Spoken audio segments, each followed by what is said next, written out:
নেওয়ার পরে রাজ্যের এটি আপনার প্রথম শিলিগুড়ি হয়েছে, তারপর দুর্গাপুর হয়েছে, কল্যাণী হয়েছে, নবান্ন সভাগৃহে আমরা করেছি। এটা আমাদের 5th মিটিং। এরপরে আরেকটি আছে 12 তারিখে মালদাতে, মালদা, মুর্শিদাবাদ, উত্তর এবং দক্ষিণ দিনাজপুর।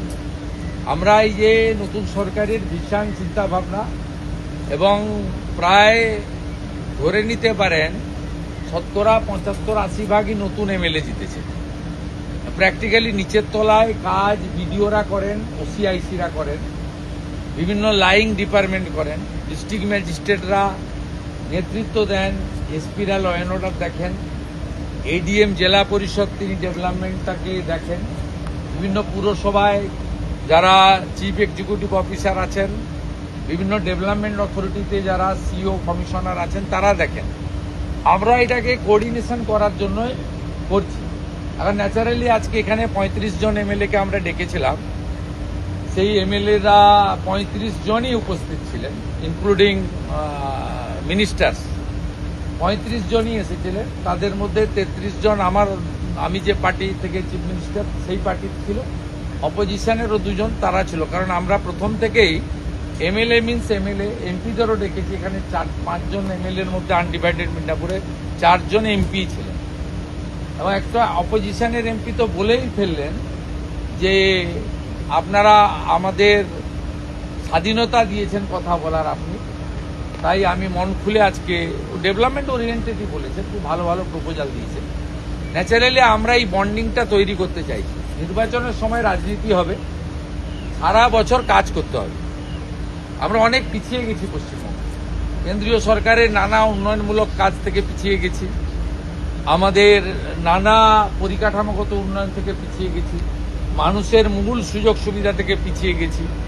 থানাগুলো পার্টি অফিসে পরিণত হয়েছিল, পঞ্চায়েত অফিসগুলো কাটমানি কালেকশন সেন্টার হয়ে গেছিল, পৌরসভার কাজে কাউকে বিল্ডিং প্ল্যান নেওয়ার দরকার ছিল না যদি কাউন্সিলরকে বা নেতাদেরকে টাকা দিত।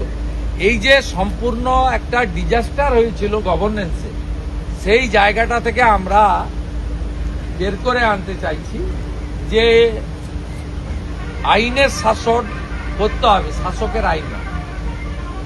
আমাদের ভালো মিটিং হয়েছে, প্রায় লং 11:40 থেকে 3টে পর্যন্ত মিটিং হয়েছে।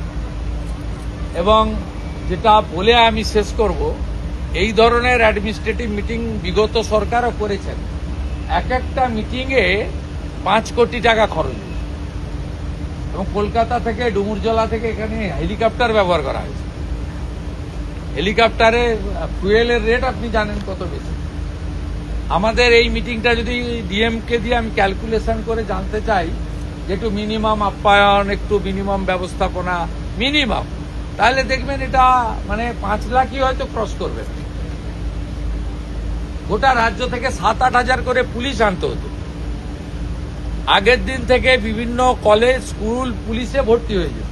তাদের ট্রান্সপোর্টেশন, তাদের ফুড সব মিলিয়ে এই টাকাগুলো থাকলে কিছু স্ক্যান মেশিন, কিছু এক্সরে মেশিন রুরাল হেলথ সেন্টারে করা যায়।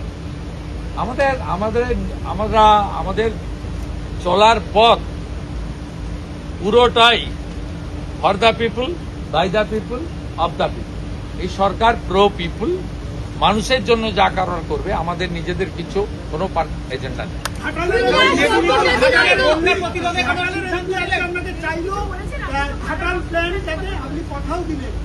সবাই ইউনাইটেড হয়ে গেছে ডেভেলপমেন্টের পক্ষে। যারা ডেভেলপমেন্টের বাইরে থাকবে তারা বিচ্ছিন্ন হয়ে যাবে।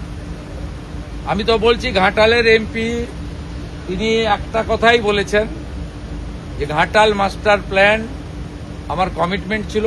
আমি ওনাকে বলেছি যে ঘাটাল মাস্টার প্ল্যান ইলেকশনে আমাদেরও কমিটমেন্ট ছিল। ঘাটাল, দাসপুর সব সিট আমরা জিতেছি। শীতল কপাট জিতেছেন, আবার তপন দত্ত জিতেছেন। আমরা ওটা করব। এখানে ক্রেডিট ডিসক্রেডিট কে কার ক্রেডিট হবে সেটা বড় কথা নয়। উনি প্রো ডেভেলপমেন্ট কথা বলেছেন, অন্য যারাও ছিলেন অপোজিশনে তারাও প্রো ডেভেলপমেন্টের কথা বলেছেন। আর মুখ্যমন্ত্রীর কাজই হচ্ছে ডেভেলপমেন্টের কাজটাকে ঠিকঠাক করে করা। ভোটের সময় রাজনীতি করব, তর্ক বিতর্ক হবে, আলোচনা সমালোচনা হবে, সারা বছর বিকাশের কাজ করব, উন্নয়নের কাজ করব। चुंदला 12 साल का हो चुका है मोदी सरकार का और 12 साल पूरा हो चुका है मोदी सरकार का और राज में भी 1 महीना पूरा हो गया है आज आपने शपथ। 1 महीने में एसेस करना मुश्किल है, 1 महीना कोई टाइम नहीं होता है। लेकिन यहाँ कुछ पेंडिंग काम था जो देश हित में करना चाहिए था, वो काम हम लोग कर दिया। पहले तो सेंसस, जनगणना का साथ राजनीति का कोई संपर्क नहीं है, पिछले सरकार उनको रोक के रखा था, वो काम चालू कर दिया। सीआरपीसी आईपीसी बहुत पहले खत्म हो गया, बीएनएस चालू हुआ था, बंगाल में चालू नहीं हुआ, भारतीयों ने से वो चालू करना था, चालू कर दिया। बीएसएफ को जमीन देना हम राष्ट्र सर्वोपरि बोलता है नेशन फास्ट, तो बीएसएफ को जमीन देना हमारा ड्यूटी बाउंड प्रोग्राम, देश हित में करना चाहिए, वो काम हम लोग चालू कर दिया। हमारे कमिटमेंट था अन्नपूर्णा योजना, वो भी अब तक 50 लाख से ज्यादा दीदी बहन उनके अकाउंट उनके खाते में 3000 रुपया चला गया। आयुष्मान भारत हमारी प्रधानमंत्री जी का गारंटी था, उसका भी एग्रीमेंट हम लोग कर लिया। जल जीवन मिशन में पिछले सरकार मोदी जी का सरकार ने 27,000 करोड़ दिया, वो सब चला गया, एक भी काम नहीं हुआ। आज भी सब एमएलए बताया, बीजेपी का एमएलए भी बताया, टीएमसी का एमएलए भी बताया, 9 लाख से जल नहीं काम हुआ, लेकिन पानी नहीं मिल रहा है। हम लोग 39,000 करोड़ का काम करूंगा, वो भी कर लिया।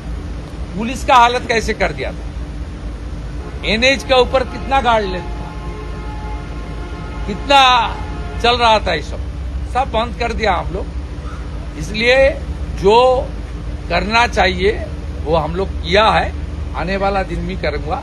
लेकिन मोदी जी का 12 साल एक भारत की विकास के लिए एक बड़ा माइलस्टोन है। ये 12 साल में उन्होंने देश को दुनिया के अंदर जितना ऊंचा स्थान में ले गया है देश को, भारत को, ये सब लोग को पता चल गया है। और पूरा सिस्टम को किस तरीके से उन्होंने चेंज कर दिया है। 12 साल का सरकार में एक भी कोई सरकार के खिलाफ कोई कोर्ट में और संसद में और मीडिया के सामने कोई इशू नहीं, माने उसका नेगेटिव इशू नहीं आया। तो मोदी जी का नेतृत्व में संभव हुआ, इसलिए भारत आज विश्व को लीडरशिप दे रहा है, ये बड़ा बात है। I am not talking, not speaking any political question. आप গভর্নমেন্ট পুলিশের অফিসারদের দাঁড় করিয়ে রেখে রাজনীতির কথা এরা আগে হতো, এখন হবে না।